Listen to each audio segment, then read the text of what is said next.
అందరికీ నమస్కారం. డివోర్స్ అంటే ఏమిటి, అవి ఎన్ని రకాలు అనే విషయం మీకు తెలియాలంటే ఈ వీడియోని చివరి వరకు స్కిప్ చేయకుండా చూడండి. డివోర్స్ అంటే భార్యాభర్తలు విడిపోవటానికి కోర్టు ద్వారా పొందే చట్టబద్ధమైన పత్రాలు. డివోర్స్ అనేవి ముఖ్యంగా 4 రకాలు. ఒకటి మ్యూచువల్ డివోర్స్, భార్యాభర్తలు ఇద్దరు ఏకాభిప్రాయంతో తీసుకునే divorce.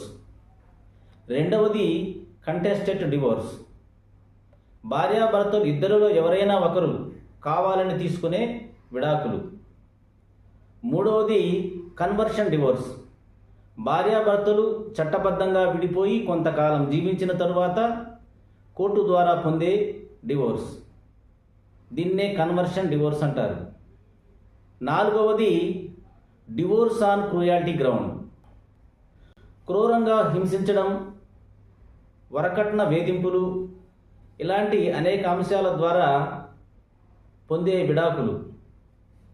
Divorce on cruelty ground. విడాకులు పొందాలంటే వివాహం అయిన తరువాత 1 సంవత్సరం తరువాత మాత్రమే విడాకులకి దరఖాస్తు చేసుకోవాలి. ఇలాంటి లీగల్ విషయాల కోసం నన్ను ఫాలో అవ్వండి, ఎందుకంటే చట్టం సామాన్యునికి తెలియాలి. జై హింద్.